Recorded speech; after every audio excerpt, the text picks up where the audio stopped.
അസ്സലാമലൈക്കും. ഞാനിന്ന് വന്നിട്ടുള്ളത് നമുക്ക് ചക്ക എത്ര ദിവസം വേണമെങ്കിലും നല്ല ക്രിസ്പിയായി എങ്ങനെ ഉണ്ടാക്കിയെടുക്കാം. ഇതിൽ കൂട്ടുന്ന ഒരു ഇൻഗ്രീഡിയൻസ് നിങ്ങൾക്ക് അറിയുമെങ്കിൽ ഇത് ഇട്ടിട്ട് നിങ്ങൾ ചക്ക പൊരിച്ച് നോക്കും. നല്ല അടിപൊളി ക്രിസ്പിയായി കുറേ ദിവസം നമുക്ക് ചക്കപ്പൊരി എടുത്തു വെക്കാനും പറ്റും. ഒരു കുഴപ്പമുണ്ടാവില്ല. നമ്മളെല്ലാവരും ചക്ക പൊരിക്കുന്നവരാണ്. അപ്പോൾ ഇതുപോലെ നിങ്ങൾ ഉണ്ടാക്കി നോക്കിയിട്ടുണ്ടോ? ഒന്ന് ഉണ്ടാക്കി നോക്കുകൊണ്ട് അടിപൊളി ടേസ്റ്റുമാണ്, വളരെ ക്രിസ്പിയുമാണ്. ഒറ്റൊരെണ്ണം പോലും നമുക്ക് ക്രിസ്പി അല്ലാതെ കഴിക്കാൻ കിട്ടില്ല, അത്രയും പെർഫെക്റ്റാണ്. നിങ്ങൾക്ക് എൻ്റെ വീഡിയോ കണ്ടിട്ട് ഇഷ്ടമാവുകയാണെങ്കിൽ ഒന്ന് ലൈക്ക് ചെയ്യാനും ഷെയർ ചെയ്യാനും മറക്കരുത്. അതുപോലെ ആദ്യമായിട്ടാണ് കാണുന്നതെങ്കിലൊന്ന് സബ്സ്ക്രൈബ് ചെയ്ത് സപ്പോർട്ട് ചെയ്യണേ. ഇതുവരെ എൻ്റെ വീഡിയോക്ക് തന്ന സപ്പോർട്ടിന് ഒരുപാട് താങ്ക്സ്. അപ്പോൾ ഇതെങ്ങനെയാണ് ഉണ്ടാക്കുന്നതിൽ കൂട്ടുന്ന ചേരുവ എന്താണെന്ന് പറയാം. ആദ്യമായി ചക്ക നമ്മൾ ചെറുതായി അതിൻ്റെ കുരുവെല്ലാം കളഞ്ഞ് ചെറിയ പീസുകളാക്കി നമ്മൾ അരിഞ്ഞെടുക്കുക കേട്ടോ. അങ്ങനെ അരിഞ്ഞു വെച്ചതാണിത്. ഇതിലേക്ക് ഞാൻ കൂട്ടുന്ന ഈ ചേരുവ എന്ന് പറയുന്നത് 1.5 ടീസ്പൂണ് അരിപ്പൊടിയാണ് കേട്ടോ. അരിപ്പൊടിയാണ് നമ്മളിതിൽ കൂട്ടുന്നത്. ആദ്യമേ അരിപ്പൊടി ഇതൊരു 1.5 ടീസ്പൂണൊക്കെ നിറച്ചുണ്ടാവും. ഇത് ഞാൻ ഇതിലേക്ക് ഇട്ടിട്ട് എല്ലാ ഭാഗത്തും ഈ അരിപ്പൊടി ഒന്ന് തേച്ച് പിടിപ്പിക്കുക.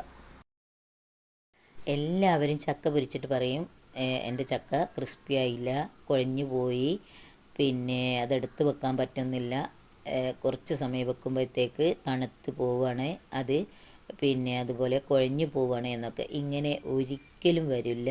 നല്ല ക്രിസ്പിയായി നമുക്ക് മാസങ്ങളോളം ദിവസങ്ങളോളം നല്ലതുപോലെ നിൽക്കും. നിങ്ങളിങ്ങനെ ഒരു പ്രാവശ്യം ഉണ്ടാക്കി നോക്കുകൊണ്ട് നല്ലപോലെ ക്രിസ്പി ആയിരിക്കും.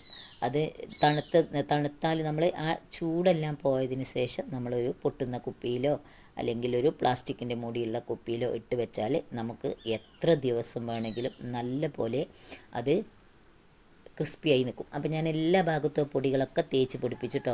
അപ്പോൾ അതിലെന്തെങ്കിലും വെള്ളത്തിൻ്റെ അംശമൊക്കെ ഉണ്ടെങ്കിൽ അത് ആ ചക്കയിലുള്ള അംശമൊക്കെ അരിപ്പൊടിയിൽ കുടിച്ചിരിക്കും. പൊടി ഒട്ടും അതിൽ പിടിക്കൊന്നുമില്ല. ശരിക്കും നമുക്ക് പൊരിച്ച് കഴിഞ്ഞാൽ അരിപ്പൊടി അതിൽ കാണുന്നില്ല.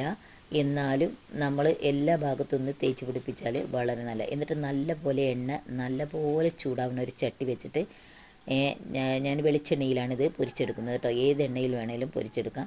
എന്നിട്ട് നമ്മൾ ഇട്ട ഉടനെ തന്നെ ഇളക്കി കൊടുക്കുക. ഇട്ടുങ്ങാണ്ട് ഒരു 2-3 മിനിറ്റ് ആയതിന് ശേഷം മാത്രമേ ഇളക്കി കൊടുക്കാൻ പാടുള്ളൂ. ആദ്യമേ നമ്മൾ എന്ത് പൊരിക്കുകയാണെങ്കിലും ചട്ടിയിൽ ഇട്ട ഉടനെ ഇളക്കി കൊടുക്കരുത്.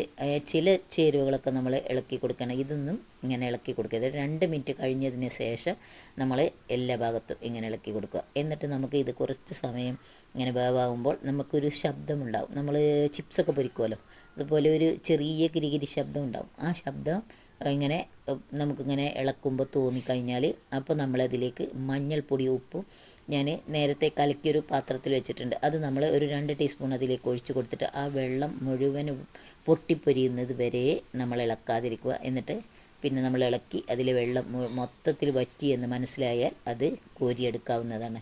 പിന്നെ നമ്മൾ കരിയിക്കരുത്. നല്ല പോലെ അതിന് പാകം നമുക്കായി എന്ന് മനസ്സിലാവുള്ളൂ. അപ്പോൾ നമ്മൾ അത് കോരിയെടുക്കണം. അപ്പോൾ നമുക്ക് ശരിക്കും അതിൽ ഉപ്പ് പിടിക്കുകയും ചെയ്യും. നമ്മുടെ ചക്ക നല്ല ക്രിസ്പി ആയിരിക്കുകയും ചെയ്യും.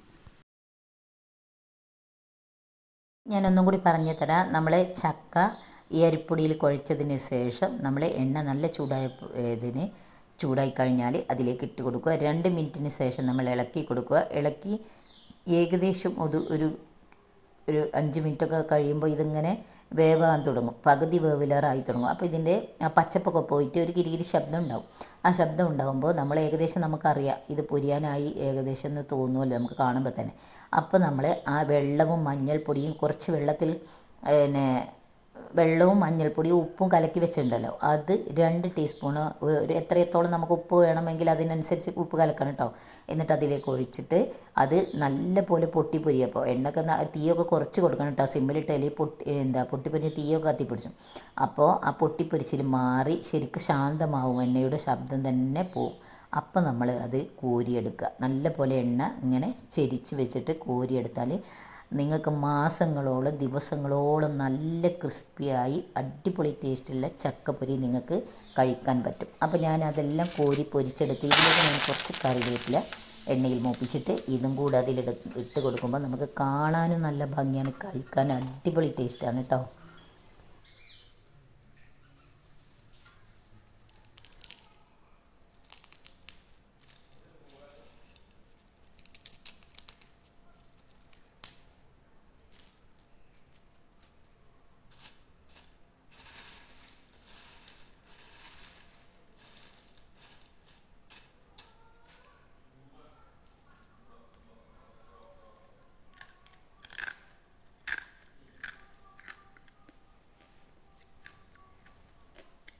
നല്ല അടിപൊളി കറുമുറു ടേസ്റ്റുള്ള ചക്കപ്പൊരി കേട്ടോ.